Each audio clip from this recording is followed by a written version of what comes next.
Amigas e amigos, saudações.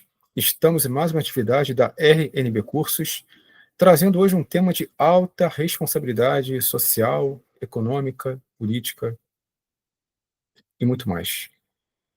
Desajuste laboral, crise sindical e os efeitos econômicos da desumanização tecnológica.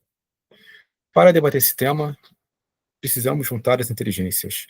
E eu tenho a alegria, prazer de contar com a presença de dois grandes amigos, Michael Batista, que é doutor em ciência política, e o meu amigo Marco Aurélio Balsa do Rio, que é professor de SEDUC e poeta. E eu, Renato de Bittencourt, filósofo, usando a linguagem gramsciana, que todos somos filósofos também. Então, eu quero agradecer aqui os dois camaradas pela oportunidade desse debate virtual, que nosso público depois terá a possibilidade de assistir. E eu já parto aqui para a batalha. Tá? É um tema realmente candente e está passando, dentro da lógica neoliberal, por um processo de degradação das instituições e da destruição dos direitos trabalhistas e da própria ideia de ser humano. Né? O neoliberalismo pressupõe o quê? Pressupõe rentabilidade, desempenho, performance, otimização de tempo e recursos e a idiotização do sujeito. Ou seja, você só se realiza como pessoa na sua individualidade autocentrada. Tudo para o indivíduo, nada para o social. Não existe essa coisa em sociedade. Só existe indivíduo, só existem empresas com interesses privados. Já dizia a terrível Margaret Thatcher, a Dama de Ferro, que, aliás, né, Iron Maiden, né, olha aí, né, sepultura viva. Né? A Margaret Thatcher é a sepultura dos movimentos trabalhistas, sindicais, e, né, bom, não vou entrar aqui no mérito, né, mas deixou seu legado de horror na história. Né? Então, o projeto neoliberal é um projeto de rentabilidade, projeto rentista, de especulação financeira, que só está preocupado o quê? Em fornecer o superávit econômico, a mais-valia para as elites, os banqueiros, o empresariado, e nada para o proletariado. Proletariado cada vez mais provido de direitos, proletariado cada vez mais coisificado, um proletariado reificado. Então, vejam como que a narrativa marxista ela continua sendo extremamente valiosa na nossa atual conjuntura. E para a gente, inclusive, pensar aqui, toda essa lógica neoliberal, ela só tira direitos. Cada vez mais, o quê? Trabalhe mais e consuma menos, porque o poder de compra diminui, arroz salarial, e ao mesmo tempo também um aburguesamento das formas de vida.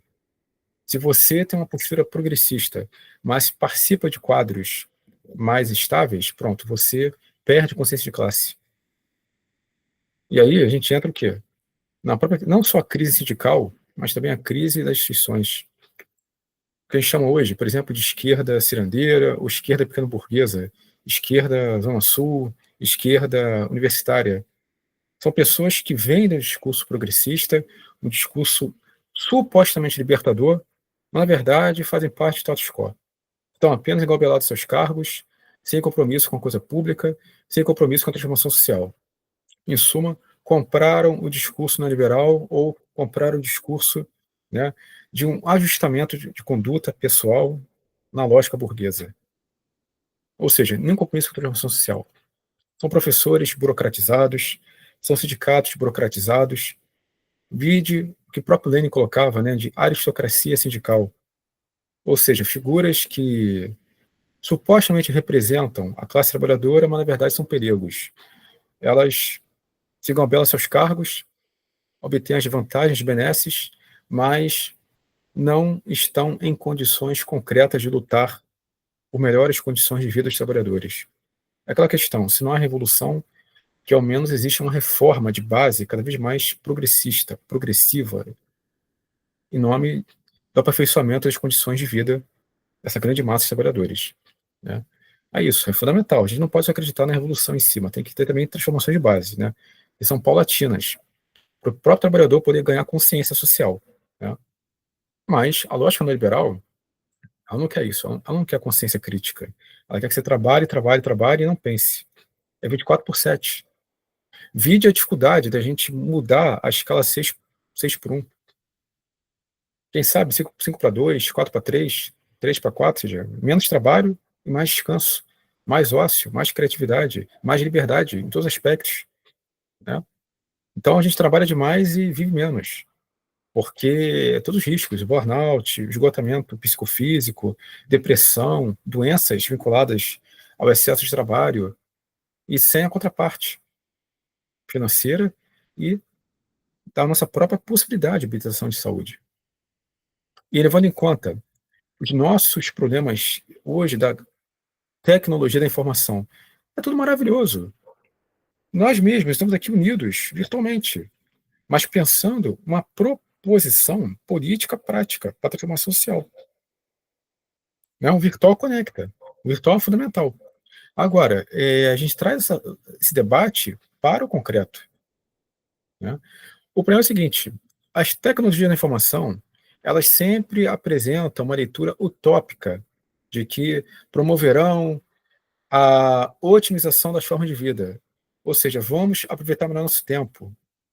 Vamos aproveitar melhor nosso tempo para a cultura, a família, o amor, tudo, que são situações legítimas. Só que, na verdade, você usa a tecnologia da informação para aumentar a rentabilidade. Eu posso dizer, com a devida licença, que é um novo Taylorismo, como o próprio Taylor fazia. O Taylor monitorava, controlava, cronometrava os trabalhadores, né, segundo a segundo, melhorando as suas performances. Ou seja, se o trabalhador faz o trabalho, atividade, em 1 minuto, faça em 55 segundos. E vai assim, aproveitando cada vez mais. É a mesma coisa hoje. Então, veja, todas as tecnologias da informação são utilizadas para o nosso controle, monitoramento e produção de dados. E mais, aumentar a nossa conexão com o trabalho e nossa impossibilidade de desconexão. Vídeo durante a pandemia da Covid-19, né?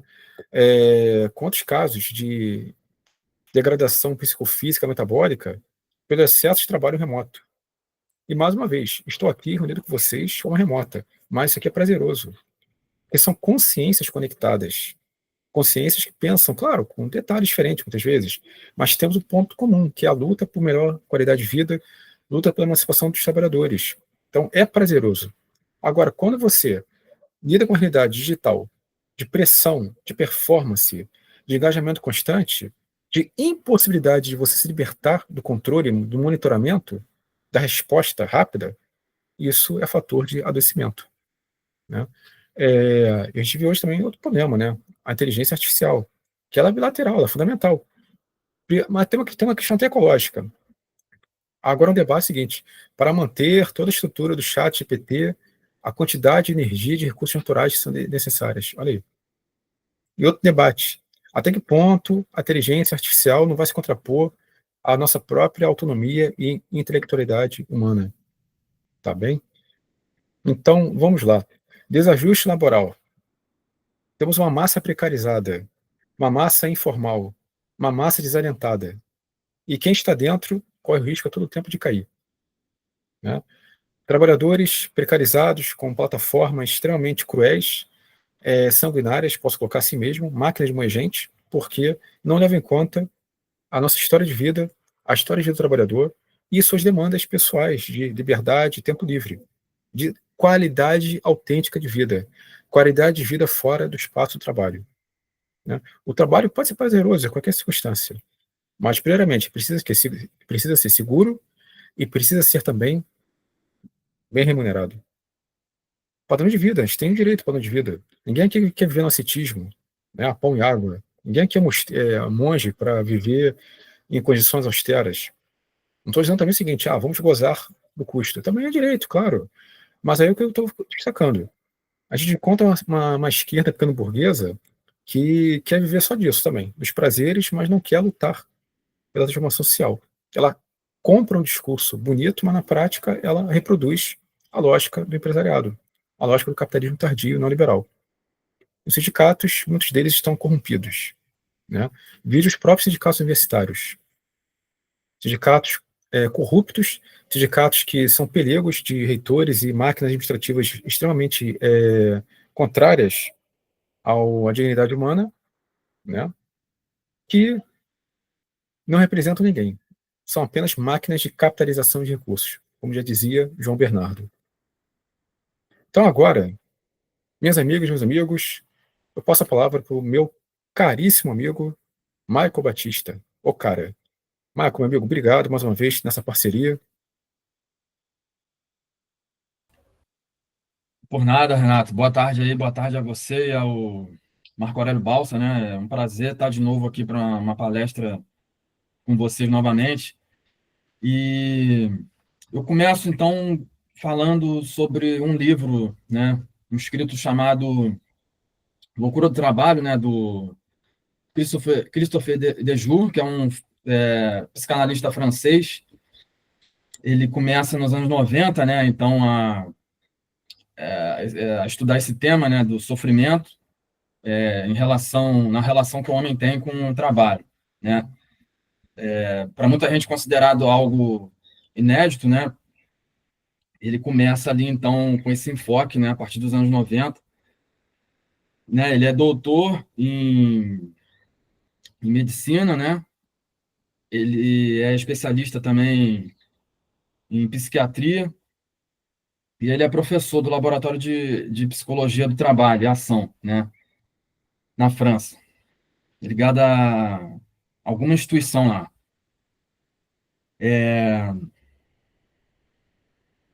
Bom, ele então começa, ele dá esse enfoque, né, aos chamados sistemas de defesa, né, que os trabalhadores desenvolvem a partir do momento que estão em situação de trabalho, né. Inclusive, uma curiosidade sobre esse livro, né, ele foi lançado no Brasil, né, na primeira edição em 1987. Ele teve aqui, na verdade, né, para fazer algumas pesquisas, né. E aí ele é lançado em 1987. E ele é um livro, assim, a gente pode dizer importante, né? Porque passou a ser referência, né, em muitas áreas, né, das ciências humanas, aplicadas ou não, né, das ciências humanas, sociais, né, e sociais. E deu base, né, para muita tese, né, acadêmica, né, teses acadêmicas. Entendeu? É referência também para áreas da medicina, da psicologia também, enfim. Aí a ideia é fazer uma delimitação, enfim, um recorte rápido, né, sobre basicamente o que o livro trata, né, porque vai haver sessões nele que não trata apenas, né, das estratégias defensivas dos trabalhadores em relação ao trabalho, né, vai se falar muito também em sindicato, da demora de décadas, né, de conquistas de direitos trabalhistas, né, que não existiam desde a primeira Revolução Industrial, não vai ser exceção, né, no desenvolvimento do Fordismo e depois das outras formas de organização de trabalho, né, é muito interessante isso. Enfim, e outras questões também, né, acidente de trabalho, né, e várias outras que o livro Loucura do Trabalho trata, né, além da estratégia defensiva e da organização do trabalho, né? Por exemplo, trabalho e medo, né? A metodologia em psicopatologia, né? Que é um sinônimo, né? Do que ele enfoca, né? Com o advento, enfim, com a iniciativa dessa pesquisa aí chamar, enfim, entendida como loucura do trabalho. E em francês a tradução não está ruim, não, né? É algo parecido mesmo, né? Que é algo no sentido de insano, o trabalho que deixa insano, né, que cria diversos problemas. E aí a tradução para loucura, ao meu ver, não tá absurda, não, né? Bom, então ele vai tratar, né, de forma para entrar então na questão, né, ele vai tratar, né, da questão sobre os trabalhadores, né, como eles se protegem, né, que é a grande questão do livro, enfim, das agressões, né, que o sistema de trabalho, que a organização de trabalho pode provocar no funcionamento psíquico, né, dos seres humanos, né, que estão usando sua força de trabalho em relação a alguma organização, algum maquinário, né, não informatizado. Né, que informatizado eu andei pensando também por conta aí da iFood, e realmente tem algumas diferenças, né, as questões que ele levanta. Né? Ele está falando, a gente tem uma impressão ali no início, enfim, em algumas partes também do livro, sobre o filme Tempos Modernos, para dar um exemplo. Né? O filme de Tempos Modernos, que o Chaplin ironiza lá, né, o filme não é tão mudo assim, né, porque tem algumas questões sonoras, como a representação que ele começa a fazer quando o ritmo, né, frenético de apertar parafuso já está no corpo dele, ele começa a gente lembra daquela cena que ele começa a dançar um balé ali com aquelas chaves de boca, uma em cada mão, né? Então essa ironia ela tem muito a ver, ela pelo menos me ocorreu, né? Ela me foi evocada ao ler o Loucura do Trabalho aqui do Christopher Dejoux, né? Então, a análise vai na psicodinâmica, né? Ele chama de psicodinâmica essa análise, essa própria análise dele, né? Da relação do homem com a organização do trabalho, ao aparecer essas estratégias de defesa, né? De caráter intra ou intersubjetiva, né? E aí, por isso que me ocorreu essa visão, né? Do filme Charlie Chaplin, né? Do Tempos Modernos, né? O drama lá do Carlitos. Então, assim, ele chama atenção para que quando algo na organização do trabalho cria conflito, né, os corpos, eles, por conta, enfim, das tarefas, né, dos ritmos, né, dos modos de operação, ele chama atenção também para trabalhos tipos de escritório, né, quando há hierarquias, né, repartições, sistemas de controle também, ele chama atenção para que, em relação a isso, que isso pode, de fato, também criar problemas mentais, e despertar agressividade, né, nos trabalhadores, até porque ele chama atenção para uma coisa básica também, que é a vontade externa, né, que existe no proletariado, enfim, no trabalhador em geral, né, que vende a sua força de trabalho para um patrão. E aí essa questão eu lembrei do trabalho plataformizado, né, que também, talvez de uma maneira menos intensa, existe também essa possibilidade, né, do trabalhador, né, explodir em agressividade contra a chefia, né, digamos assim. Porque mesmo na plataforma que você está lidando ali com GPS, no caso do entregador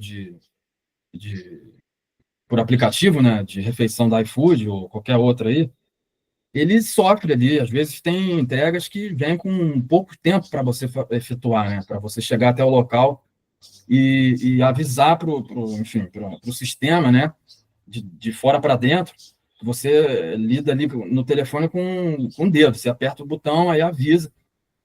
Mas existe o GPS para, digamos assim, te fiscalizar. Se você estiver longe, ele vai mostrar ali quantos metros você está longe do local. Mas é possível, próximo, né, estando ali perto dos minutos acabarem e impactar os seus corpos, porque tem todo um sistema de mérito. Por isso que é tão forte a crença na meritocracia, né? E nos superpoderes, né? Que individuais, né? Que muita gente das massas acreditam nisso. Isso sinto muito, é uma ilusão, né? Em todos os sentidos, a gente é social, né? Enfim. E isso permite ali alguns entregadores ficarem zangados, né, por conta de impactar no score e tal, mas existe a possibilidade de você, próximo, né, do local de entrega, tentar a sorte e às vezes conseguir, né, do GPS aceitar que você chegou e aí o tempo que está passando, que pode impactar o seu score, dá lugar a uma tela que não tem mais tempo. Que aí você sai dessa loucura, né, para usar o termo do Dejoux, de se preocupar com o tempo de entrega e desse fato, ou de um possível atraso, impactar o teu score e você receber menos pedido, menos alerta, porque, como eu disse, tem essa questão do mérito, né? Aí nesse ponto, eu vi que tem uma diferença, mas não deixa de ter aí os problemas que o Dejoux traz, né, na loucura do trabalho, em organizações de trabalho mais físicas, né? industriais ou até mesmo de escritório, já que ele não, repetindo, né, ele não vê diferença que em trabalhos mais burocráticos há a possibilidade também do entregador desenvolver estratégias de defesa, né?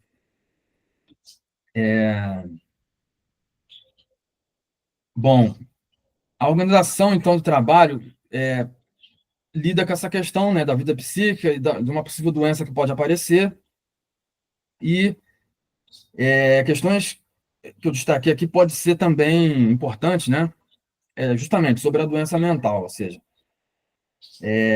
o camarada Renato disse muito precisamente, muito oportunamente, né, sobre a exigência de desempenho produtivo, né? Então, isso, obviamente, tem a ver com um ritmo, né, frenético de tempo, e isso não seria uma exceção no desenvolvimento, por exemplo, de ansiedade, né, várias ânsias, enfim.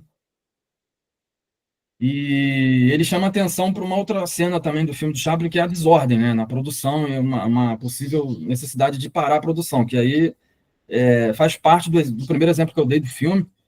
Mas, bom, é bom que eu diga que eu estou falando também, porque esses dias eu assisti ele mais de 3 vezes, porque eu estou passando, eu apresentei esse filme, né, essa semana para uma turma de primeiro ano de ensino médio, né.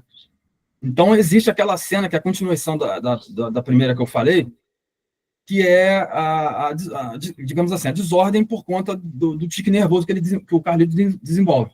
Então ele sai dançando aquele ritmo meio que de balé com duas chaves de boca, com uma chave de boca em cada mão, e aí vira uma desordem total naquela empresa lá, com aquele maquinário enorme, e no ritmo da música, né, do efeito sonoro lá, parecendo dançando balé, fazendo os movimentos, né, de aperto de parafuso, até o momento que o patrão tem um problema numa das máquinas, e aí para a produção toda, e em seguida ele é despedido, né? É despedido, mas é levado para o hospital, né? A questão do desemprego, das prisões que ele sofre, vem depois, né? Mas, em primeiro lugar, e isso é também muito interessante em relação ao livro do Deju, porque o Deju vai falar sobre a diferença entre doença mental, digamos,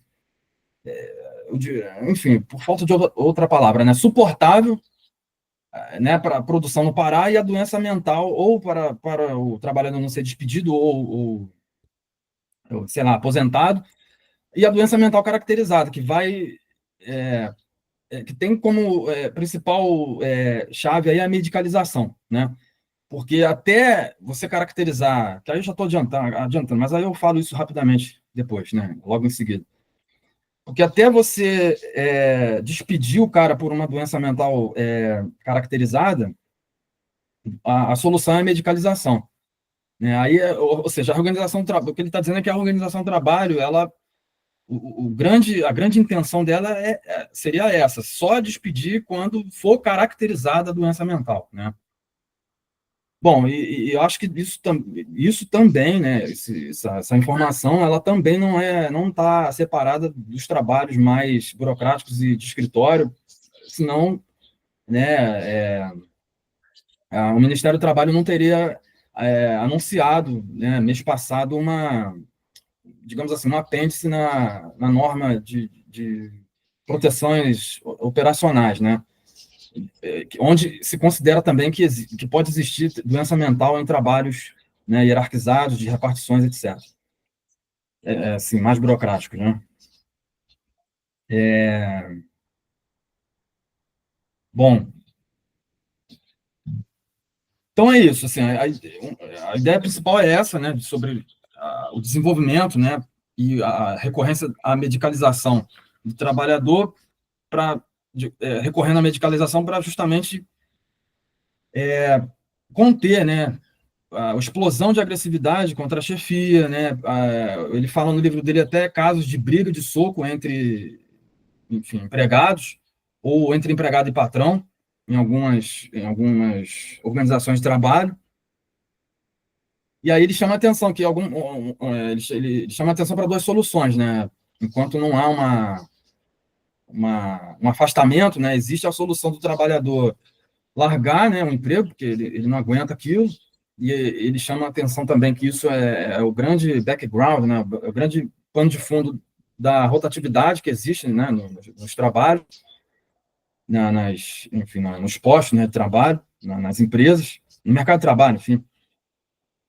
E também, né, ou para mudar de emprego, no caso, né, e uma outra que também é muito emblemática, né? Existe, inclusive, no filme Tempos Modernos, uma cena dessa, que é a ausência do local de trabalho.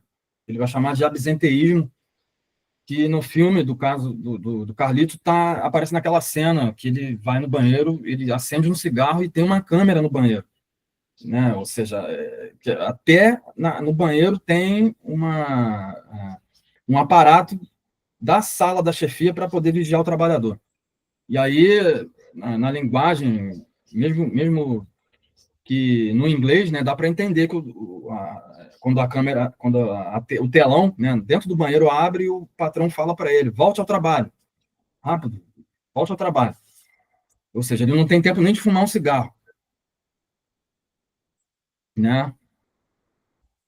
Bom, então, o que mais, né, sobre doença, né, mental? Ele vai falar, então, justamente de descompensações, né, que depende também de estrutura. Ele chama a atenção que isso depende também da estrutura da personalidade. Isso é muito interessante, porque existe, às vezes, em muitas chefias, em muitos cargos de liderança, de autoridade, a pessoa dizer que o outro conseguiu, você também consegue. Mas o Deju está dizendo, depende da estrutura de personalidade, mas não no sentido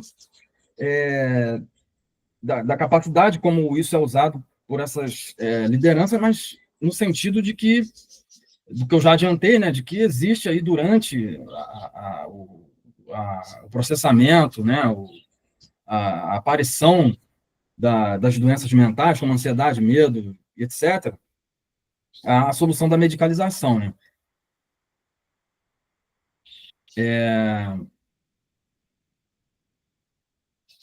Bom, aí ele vai chamar a atenção para algumas dessas características, né, que a organização do trabalho pode provocar no funcionamento psíquico, né? Fadiga, frustração, agressividade reativa, né?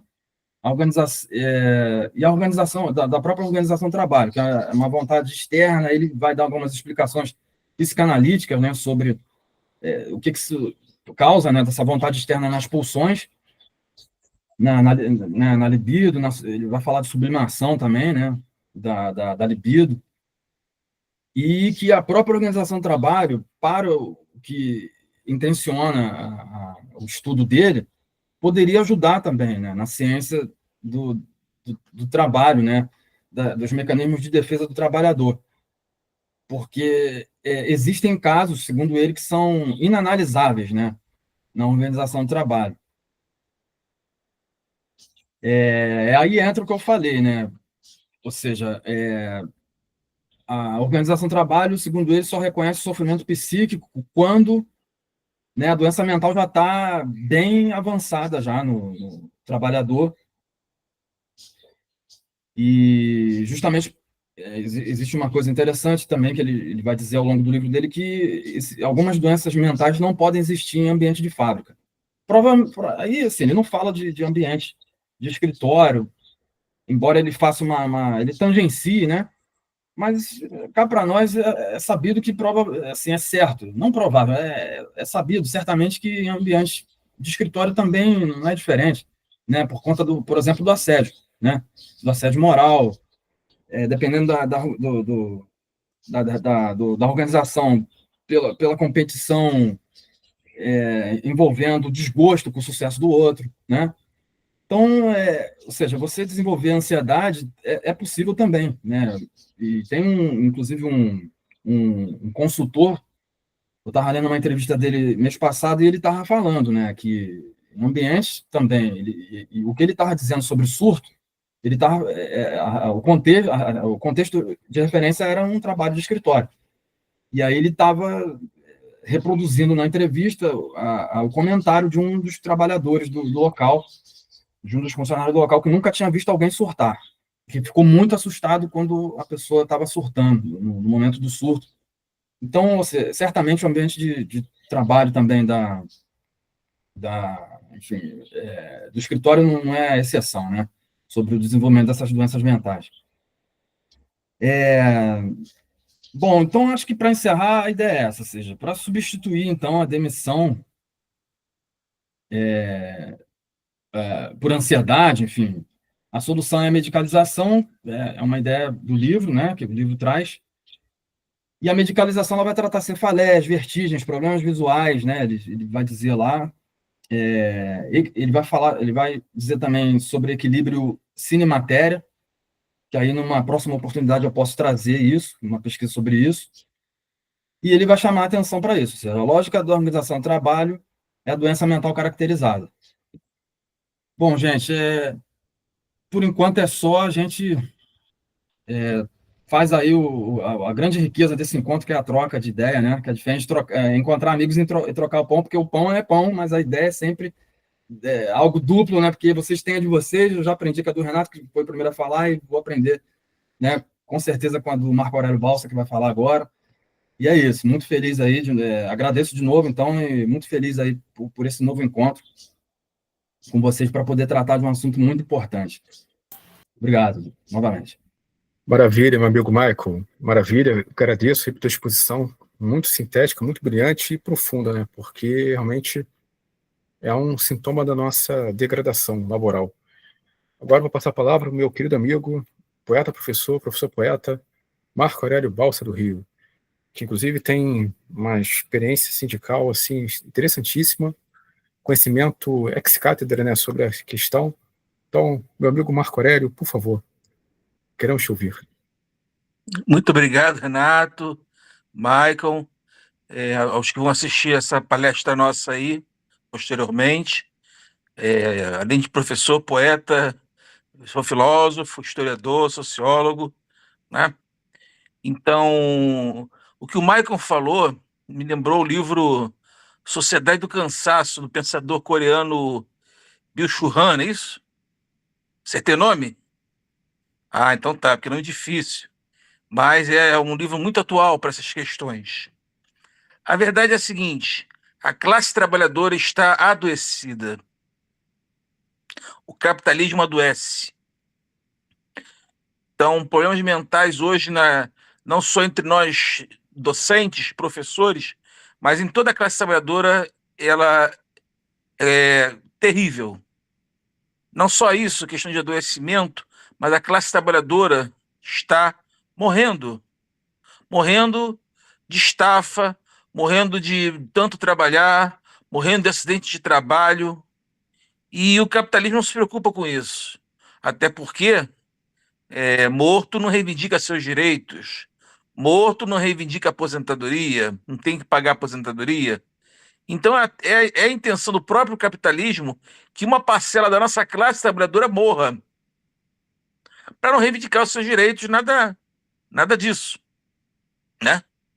A verdade é como diz Leon Trotsky, né? Tem muita referência do Trotsky. A crise da humanidade é a crise da direção revolucionária, porque eu não acredito em reformar o sistema capitalista, né? Eu acredito em revolucionar a sociedade e construir o socialismo, principalmente numa sociedade socialista que a gente vai ser plenamente feliz, plenamente humano, plenamente produtivo, porque o que a gente vê hoje, o capitalismo está destruindo as forças produtivas da natureza e principalmente a principal força produtiva, que é o ser humano. Então, é uma crise laboral terrível. Depois da pandemia de Covid-19, até antes mesmo, em 2008, com a queda do banco Lehman Brothers, né? Essa crise já vem um pouco desde 2008, mas se aguçou mais depois da pandemia de 2019. Quando o capitalismo é, como diz o próprio Marx, ele é cíclico, né? Karl Marx fala isso, nosso grande mestre. Quando o sistema capitalista está bom, está bem, quem lucra é uma pequena parcela ínfima da grande burguesia, dos grandes bilionários, dos grandes banqueiros. Agora, quando o sistema capitalista está em crise, e na maioria das vezes ele está em crise, como nós dizemos agora, uma crise aguda, terrível, quem paga a conta pela crise do capitalismo somos nós trabalhadores, nós professores, nós trabalhamos com aplicativos de iFood, de Uber, né, o processo de uberização, tem a escala 6x1, né, 6 dias de trabalho para um só descanso, não tem lazer, não tem cultura, não tem arte. Hoje, como poeta mesmo, o que hoje se interessa por poesia? Pouca gente se interessa, né? Pouca gente se interessa. E o Trotsky fala o tempo todo, né? O Trotsky tem vi aqui a mente também, né? Ela virá a revolução e trará não só direito ao pão, mas também a poesia, né? Porque eu acredito que ainda na utopia da revolução socialista, que temos que construir uma direção revolucionária para trilhar esse caminho. Agora, como se faz isso? Como se trilha esse caminho? Porque fica muito abstrato falar, não é? Esse caminho se faz, a princípio, pelos meios, pela militância, seja ela militância estudantil, que muitos de nós tivemos, eu tive, o Renato teve, o Michael teve, e agora nós estamos tendo para a militância sindical. E tem também a militância popular, seja no campo, com as, aqui no Brasil, com as antigas ligas camponesas, agora com o MST, o Movimento dos Trabalhadores Rurais Sem Terra, e os sindicatos é uma realidade muito presente para mim, né? Ontem, recentemente, terminou a eleição do Sindicato Estadual dos Profissionais da Educação do Estado do Rio de Janeiro, o CEP, que é o Sindicato dos Professores, Funcionários, Educadores e Educadoras, Merendeiras, Porteiros, todos os trabalhadores da educação, que cozinheiro também é um trabalhador da educação, um porteiro também é, um zelador também é um trabalhador que trabalha. Todos aqueles que trabalham no ambiente escolar são educadores. Então, o Sindicato Estadual dos Profissionais da Educação terminou a sua eleição ontem. E qual foi o resultado disso? Qual foi o resultado dessa eleição? O que vem acontecendo nesse sindicato? Por que eu quero chamar a atenção, em particular, desse sindicato? Porque eu atuo nele. Atuo como dirigente, atuo como militante de base há anos que eu venho encaminhando junto ao CEP. E o que a gente vê é que a categoria de educadores e educadoras dentro do CEP estava muito desgostoso com o CEP, com este sindicato. Esse sindicato que é um dos maiores e importantes de sindicatos de educadores e educadoras, não só do Brasil, mas até da América Latina. É um sindicato importantíssimo, grande, tem uma importância, uma influência imensa. O CEP não é um sindicato como qualquer outro. É um sindicato muito importante para os trabalhadores da educação, para os profissionais da educação. E o que tem acontecido com o CEP é que ele tem entrado, como a maioria dos sindicatos, Brasil afora, mundo afora, num grande processo de burocratização. E o que é esse processo de burocratização? Foi o que o Renato falou, de aparelhar, de grupos políticos partidários tomarem para si esses sindicatos e usufruírem para os seus interesses próprios, não para os interesses da base, da grande maioria, da categoria, da classe trabalhadora que esses sindicatos têm que representar. Ou seja, ao invés desses sindicatos representarem o interesse da maioria da classe trabalhadora a qual eles são pertencentes, esses sindicatos são burocratizados e refletem os interesses dos partidos políticos, dos grupos políticos, das associações partidárias e políticas. Isso é o processo de burocratização. Quando, a partir do momento que você deixa de refletir o interesse da maioria da categoria, o interesse, a luta, a mobilização, partir para a mobilização, e, pelo contrário, você nem mobiliza, você prefere fazer uma política, até como hoje vem sendo feita aqui no Brasil, de conciliação de classes. Conciliação de classes que a gente vê muito aqui, caracterizada quando nós falamos do governo burguês de frente ampla de Lula-Alckmin. Isso é uma característica que tem sido feita não só aqui no Brasil, mas mundo afora, uma política de conciliação de classe com a grande burguesia. Os nossos inimigos de classe, aqueles que nos querem matar. Tenham claro isso. Eles não estão nem aí para a gente se a gente adoecer.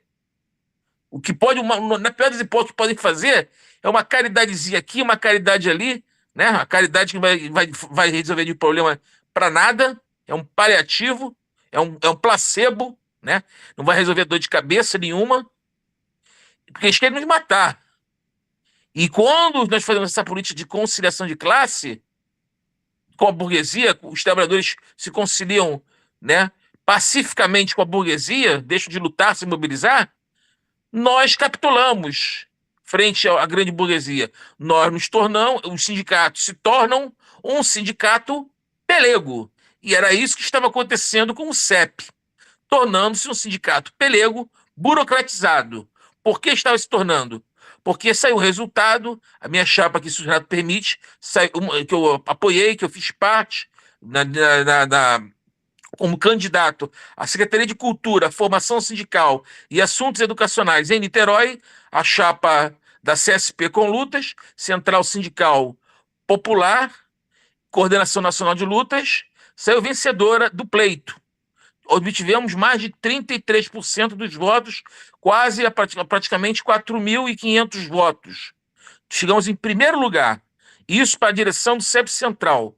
O que demonstra isso? Primeiro, a categoria estava muito desgostosa com os rumos que o CEP estava levando. Isso é a primeira caracterização. Segunda caracterização, a partir desse momento, dessa nova eleição, temos um compromisso com esse sindicato. E qual é esse compromisso? Deixar que não se repita o que estava acontecendo, se burocratizando. Essa chapa agora que conseguiu a maioria nesse pleito tem a responsabilidade de não deixar aparelhar o sindicato. Aparelhar o sindicato. Usar o sindicato para interesses políticos partidários para si próprio. Os grupos políticos que estão nessa chapa não vão poder utilizar o sindicato para bens, para seu bel prazer. É uma tarefa difícil? É uma tarefa difícil, porque, né, uma chapa só não é um grupo político só que faz parte, tem outros grupos políticos. Convenhamos aqui, nós não estávamos sozinhos na nossa chapa 1, tinha outros grupos, mas nós que estamos dentro da chapa 1, um grupo que eu faço parte, vamos dar uma batalha para que o sindicato não se burocratize. Claro, a eleição é proporcional, todas as chapas farão parte, mas nós vamos ser maioria agora no CEP Central, pelo menos no CEP Central, na direção central do sindicato. Agora, nos municípios, nas regionais, nos núcleos, vai ser dividido as direções. Mas então, pelo menos nesse sindicato, uma esperança está nascendo, né, de que o processo de desburocratização vai se dar. É fácil? Não é fácil, é difícil, mas vamos ter que chamar a categoria de profissionais da educação para participar do sindicato, para lutar contra a Frente Ampla de Lula-Alckmin, aqui no estado do Rio, contra o Cláudio Castro, e para terminar, quanto à questão laboral, né, a crise laboral, nós temos um desafio para a educação, principalmente a educação aqui no Brasil, educação brasileira pública, laica, de qualidade, que é a reforma administrativa. Porque a reforma administrativa que o governo Lula-Alckmin está querendo fazer é o início da privatização da educação pública. E, inclusive, já não é nem isso, já está sendo aplicada. Em São Paulo, acabei de ler uma reportagem agora, de ontem para hoje, os alunos já estão avaliando os professores em São Paulo. Os alunos estão avaliando os professores e os professores podem ser até demitidos conforme for a avaliação que os alunos fizerem do trabalho pedagógico do professor.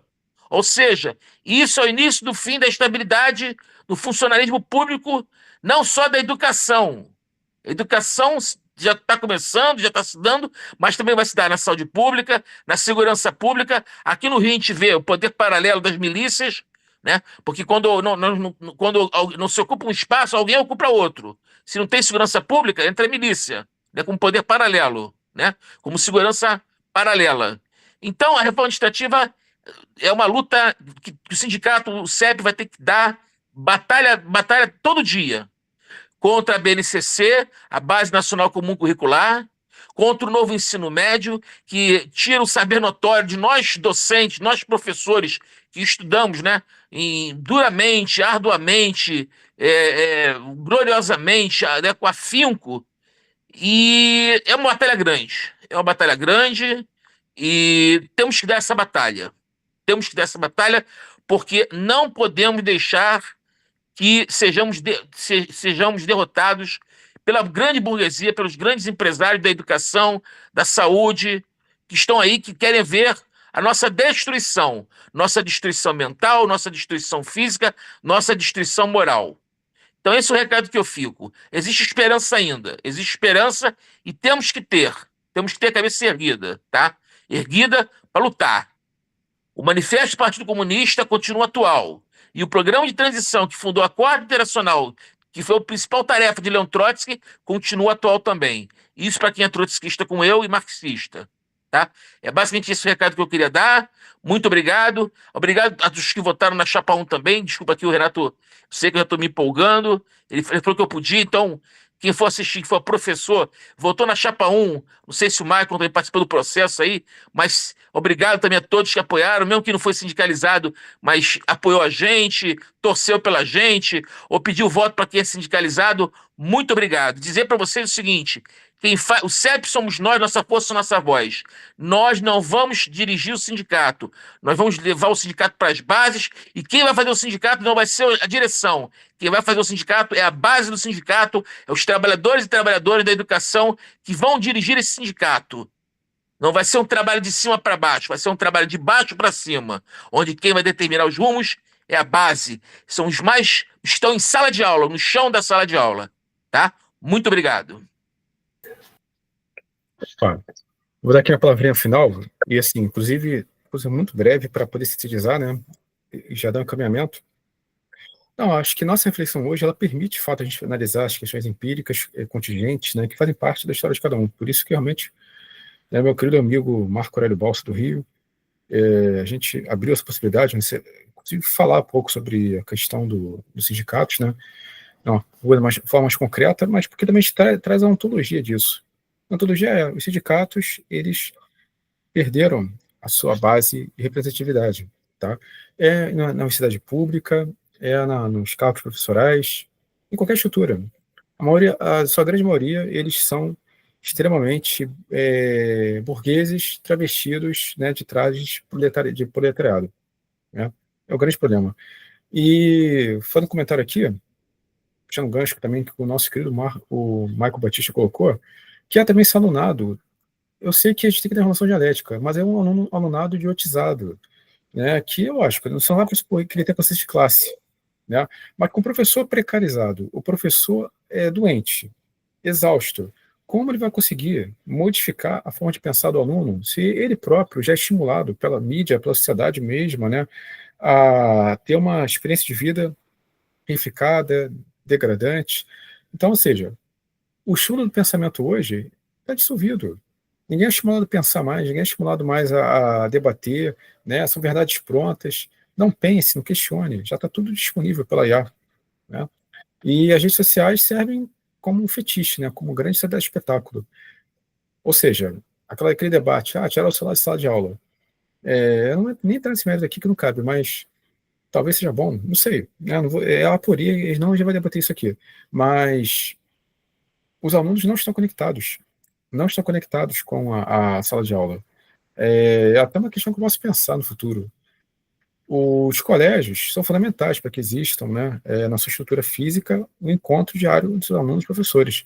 Mas a própria universidade, ela talvez precisa já dessa experiência, tirando alguns cursos. As pessoas não querem estar em sala de aula, elas querem estar no seu próprio espaço. Por isso que quando eu digo que o digital também tem que ser politizado, é por isso. Porque a gente pode fazer um encontro digital extremamente politizado, conectado, inteligência coletiva. Um espaço digital de democracia, né? Que, assim, vai criar sinergia com o concreto, com o real, né? Aliás, o virtual é real, né? Mas com a experiência empírica, o tete-a-tete, o cara a cara, né? Então, queria agradecer ao meu queridíssimo Michael Batista, grande batalhador, e que faz na prática da sua vida justamente essa experiência de luta contra a reificação, luta contra a alienação, e meu grande amigo Marco Aurélio Balsa do Rio, né, que no seu poetar, né, enfrenta também a burocracia sindical e com o seu elan revolucionário, que é legítimo, trazendo esperança de uma sociedade melhor, né, mais justa, mais igualitária e uma democracia real. Nossa democracia pequeno-burguesa, democracia falseadora, que anda de braços dados, né, com o fascismo, porque na própria esquerda encontramos pessoas que dizem que são progressistas, mas que tranquilamente migrariam de lado, né, por conveniência. Então, ou seja, cuidado com os perigos, cuidado com essa chusma acanalhada travestida de vermelha, né? Na verdade, não tem nada de vermelha. Só se for o sangue dos trabalhadores, mas não o vermelho revolucionário. Né? Tá mais ligado ao verde do capital. Né? É um capital sanguinário, capital fascista. Então, meus amigos, minhas amigas, muito obrigado e até a próxima, sempre com pensamento crítico, conectando as consciências para a busca de um mundo mais saudável.